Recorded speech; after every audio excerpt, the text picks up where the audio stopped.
देहरादून में रक्षा मंत्री राजनाथ सिंह ने चीड़बाग में शौर्य स्थल का उद्घाटन किया। इस मौके पर उनके साथ मुख्यमंत्री पुष्कर सिंह धामी मौजूद रहे।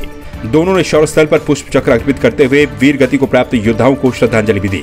इस दौरान सैनिक कल्याण मंत्री गणेश जोशी, सीडीएस जनरल अनिल चौहान, सांसद माला राजलक्ष्मी शाह समेत कई लोग मौजूद रहे। उत्तराखंड वॉर मेमोरियल ट्रस्ट की ओर से बनाए गए इस शौर्य स्थल पर प्रदेश के सभी बलिदानी सैनिकों के नाम अंकित है।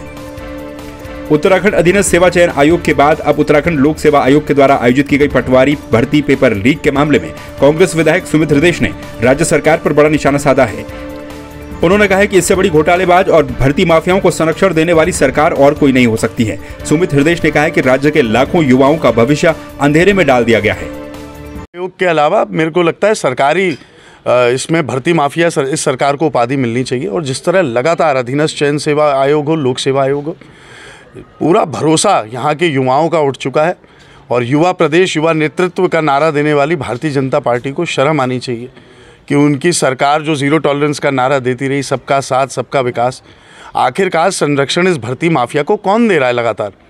जब पूरा विदित हो चुका है, इतना बड़ा मुद्दा बन चुका है, तब भी उसमें कोई संवेदनशीलता सरकार की तरफ से नहीं दिख रही है। एक निरंकुशता सरकार की तरफ से दिख रही है। भर्ती माफिया को बिना संरक्षण के मैं नहीं मानता हूँ कितना बड़ा भर्ती माफिया उत्तराखंड में ऑपरेट कर रहा है। तो मेरी अपील है, हमारी फिर से अपील है, सिटिंग जज की निगरानी में सीबीआई की जांच करा दीजिए। दूध का दूध, पानी का पानी। और जो संरक्षण दे रहे हैं उन लोग का अनावरण होना बहुत इस प्रदेश के लिए बहुत बड़ी आवश्यकता है।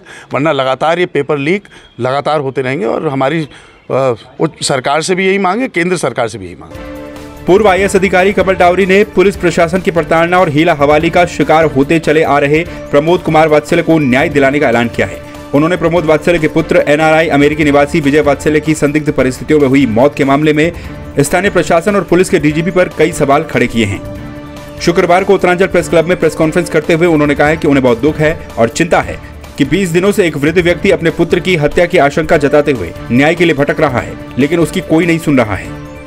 तो जिम्मेवारी फिक्स कर दी। अब एफआईआर के बाद इसकी जांच तत्काल, और ये केवल पुलिस पर नहीं छोड़ सकते। मेरा दूसरा पॉइंट ये है कि अब आप केवल आईएएस, केवल इंजीनियर, केवल जल निगम, केवल बिजली वाला, केवल नेता, केवल पत्रकार, केवल आईएएस, ये केवल का शब्द हटाकर हर एक को अब जिम्मेवारी में उतरना पड़ेगा अहिंसात्मक ढंग से, अपनी क्षमता से।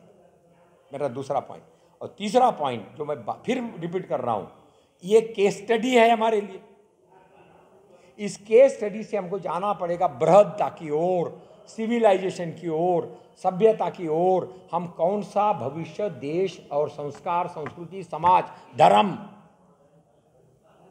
को बनाने के लिए अपना योगदान दे रहे हैं। मेरी बात क्लियर है क्या गुप्ता जी? मेरा नंबर लेकर जरूर बात करेंगे। लॉजिकल कंक्लूजन तक ही जाएगी, मतलब जिसको बोलते हैं अंतिम निर्णय तक ये लड़ाई जारी रहेगी।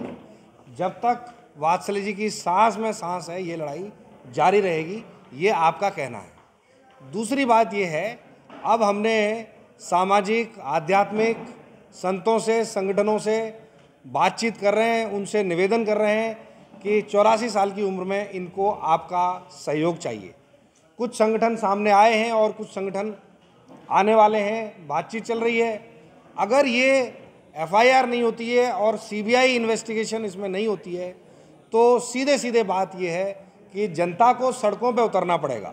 जनता का मतलब है हम सब लोग, समाज के संगठन, आध्यात्मिक संगठन, संतों के संगठन, सभी को सड़कों पे उतरना पड़ेगा। अभी हम मुख्यमंत्री से मिलने के लिए समय मांग रहे हैं, आप लोगों के माध्यम से भी, पत्रकारों के माध्यम से, मंत्रियों के माध्यम से, सभी के माध्यम से। तो आपको मतलब ये है कि जैसे जैसे होगा हम सूचित करते रहेंगे। और जो स्थिति है स्वामी जी ने बताई दी है। स्वामी जी की वजह से आज ये प्रेस कॉन्फ्रेंस हुई। स्वामी जी ने कहा कि भाई मेरी आने की वजह से अगर आप लोगों को कुछ फ़ायदा हो जाए तो मैं अपना सर्वस्व न्यौछावर करने के लिए तैयार हूँ, क्योंकि वात्सल्य जी के साथ आपकी 40 साल पुरानी मित्रता है।